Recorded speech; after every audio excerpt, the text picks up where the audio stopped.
Poland 2017, Part 8, Olsztyn, Mikolajki, Masuria Lake District. After the great but too short a time spent in Russia and Kaliningrad, I returned to Poland by coach. The time of the journey was again prolonged in relation to the optimal, but this time the Poles did it. They checked our documents at the border for almost 2 hours.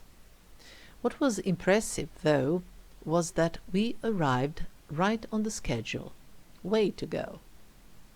The part of the country from the Russian border to Olsztyn, my next destination, was exceptionally beautiful.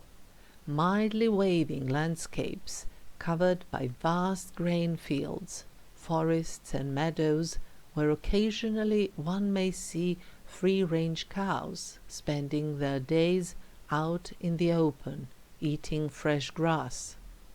An increasingly rare sight, isn't it? And in the villages through which we passed, in addition to the chicken in the yards, there were also other birds as well, storks, that nest on top of street lamps and chimneys. The storks could also be seen across harvested fields where they were finishing off the collection of crops. And then suddenly we entered an extremely dense forest which consisted of very tall trees, a mixture of conifers and deciduous trees. One could expect at any minute to see an ancient Slav coming out of the forest with a freshly hunted deer over his shoulder. So, when I arrived in Olsztyn, I started pulling my bag along the street that led from the train and coach stations with an intention to catch a taxi, since both stations are rather far from the old town. How naive I was! First, I rarely saw taxis, and when I did see them, I waved, but they just ignored me. And I, a kind person such as I am, thought that they probably already had a ride booked. Thus, a little perplexed, I came to a bus stop.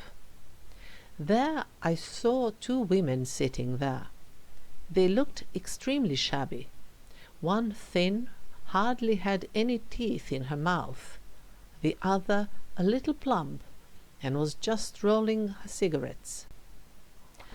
I thought cynically and arrogantly that these 2 probably don't speak English.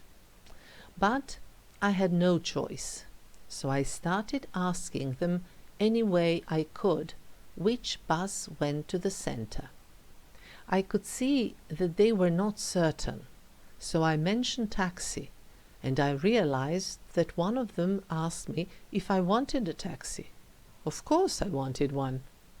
Then she called a taxi company by her mobile and told me a car would be there in 15 minutes. I was delighted. But she wasn't. For her, it was too long a wait. So she dialed another company, and there they told her a taxi would be there in a minute or so. That was better. But then she dialed the first company to cancel the car. I felt very much ashamed on account of my first associations and thoughts about these 2 women.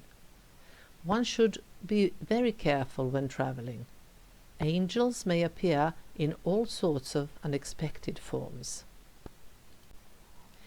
The old town of Olsztyn is a very cute place, with very few tourists, and those that were there were mostly Poles, and a German here and there. As the day was passing, I started to walk around the main street and its surroundings. Then I started going down the main street in the old town, in which there were a lot of restaurants and cafes, and at one point I saw a restaurant called Grill Balkanski, which caught my eye since I had not seen anything similar during my stay in Poland. I peered inside, and there at the very entrance I saw a T-shirt with a printed well-known Serbian slogan fixed to the wall. Of course, I got out my camera and took a photo, while there was a young man standing there and smiling. I asked him if he spoke Serbian, and he confirmed, saying his name was Ivan. Oh, we were compatriots. I promised to him I would come back the following day, since I had already planned to go to a restaurant on a nearby lake shore, so we parted. The restaurant I was going to is located on the shore of the Ukiel Lake. In summer, there is a tourist train during the day linking the center of Olsztyn and the lake, but in the evening, when I was going there was no such transportation. So I had to get a taxi again, and that time around I started to be aware, which was later confirmed to me, that in Olsztyn one cannot get a taxi in the street at all. You either have to go to a taxi station, and you don't know where they are, and there may be none there waiting for you, or you have to call them by phone and speak Polish and know exactly where you are in order for the taxi to find you. Be as it may, this time I was lucky and came across a taxi from which a customer was just getting out, so I approached it and said I needed a ride, and that was fine. At the restaurant I encountered a long line of people waiting to get in, but as I was alone, it was easier to get me a small table. I wanted to go to this particular place since I had read somewhere that they had an excellent grillzander. While I was waiting for my portion, they also brought me a complimentary starter, fantastic bread and even better trout pate. Afterwards came the zander as well, and it was all so tasty that I almost ate the plates as well. I also got out for a short while onto the pier belonging to the restaurant and enjoyed the view of the calm lake. But soon I returned to my hotel in order to have a good rest and get ready for the following day.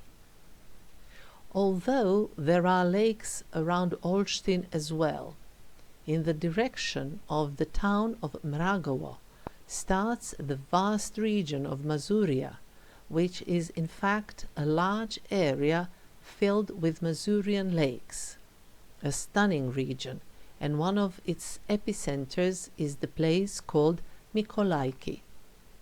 So that day was dedicated to a visit to the Lake District, but I had to reach Mikolajki first.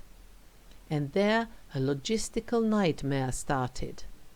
From different sides, some of them even official ones, I got wrong, incomplete, or contradictory information on the possible transportation to Mikolajki, or the transportation operators paid no attention to their own schedule.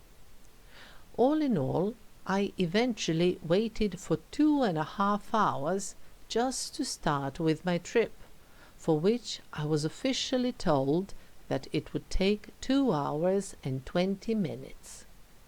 I decided to treat this as an ideal situation for practicing patience, and on the other hand, I told myself I wouldn't know what to do that day anyway, so I might just as well spend it waiting at a station or sitting in a coach. Eventually, the coach reached Mikolajki in 1.5 hours, and that was finally a good piece of news for me. At the local tourist office, however, They told me that the last reliable transportation would leave as early as 3:45 p.m. So, well, I would spend in Mikolajki just a little over 3 hours. My plan was to rent a bike, and I did it. Namely, this entire region consists of a mildly wavy terrain filled with numerous lakes. The region is recommended to all those who like to sail or to walk or ride bicycle. The proposed routes go from 5 to 6 kilometers to over 80 kilometers. I opted for the shortest one, of course, but even cut on it because the bike I rented was a real ruin. Still, it was nice, and I rode to a place where two lakes almost come together, and there was a former agricultural holding nowadays turned into a pretty restaurant. After a break for food and drinks, I returned to Mikolajki, but on my way back I made stops in order to enjoy the scenery filled with stunning grain fields squirted with red poppies and some blue flowers. I felt very impressionistic. I made stops every dozen meters, and again admired the same views that were lit under slightly different angle, and therefore my impressions were slightly different. I also renewed my knowledge of different grains, barley, rye, and oat. Still, I was happy when I reached Mikolajki and returned the bike, for then I could walk on my own 2 feet and visit the center of the place. I actually did not like anything there. A lot of noise, crowds, sale of all sorts of things, but the view of the lake where different sailboats and other vessels could be seen was rather nice. Having returned to Olsztyn, I went for dinner to the Serbian restaurant. When I travel, I never even think of the Serbian food, and I always try to eat local one. But here I just could not resist. Namely, the restaurant had been opened only a few weeks earlier, and I wanted to give my modest contribution to its existence. I took cevapcici, and they were excellent. I could even order original Serbian Jelen beer, which the owners had recently started to import here, but I decided to take the Polish draft beer after all. There had to be something local. I was away from home after all. While eating my cevapcici, I realized that in this grilled meat, which most of the Balkans is known for, there are no refined culinary skills and modern imaginative recipes prepared by chefs in restaurants with 3 Michelin stars, but there is something completely primal. Grilled meat and its scent, isn't that the most primal food? Before that, our prehistoric ancestors used to eat some berries and roots, but you must agree that a grilled chunk of meat, and especially the scent of meat prepared in this manner, which tingles our nose, brain, stomach, and soul, constitutes a significant advancement in comparison to raw plants. When I finished with my devouring of grilled pieces of meat, and with my contemplation on the primal roots of such an act, rather than pure gluttony, Ivan came, joined me at the table, and then we chatted our hearts out, and I spent a fantastic evening full of sparkly ideas and laughter. As it turned out, he manages the restaurant together with his brother Mirko, who was not there at the time, but I did have the honor to meet their daughters. They appear to be a wonderful and harmonious family, and this was so great to see. If you go to Olsztyn, make sure you stop at this place. You will enjoy it. The next day was bright and sunny, so the few more hours I had free I used in order to walk a little more around the old part of Olsztyn. I also walked to the local castle, which houses the museum of Warmia and Masuria. In fact, I only entered its yard, for it was still too early and the museum was not opened yet, but I also wouldn't have the time to visit it. In front of the castle there is a statue of Copernicus, since he came to some important discoveries while living and working here for a few years in the 16th century. I also walked to the market square and then passed by the Grill Balkanski, which was completely quiet that morning. One should not expect too much in Olsztyn, and everything of interest in the old town may be seen within a matter of a few hours. But the place is certainly quite cute, with lovely small streets, and it is also nice to take one of the chairs in the numerous cafes and restaurants and quietly enjoy the views at old and reconstructed buildings, just like I did that morning in order to have breakfast before continuing with my journey.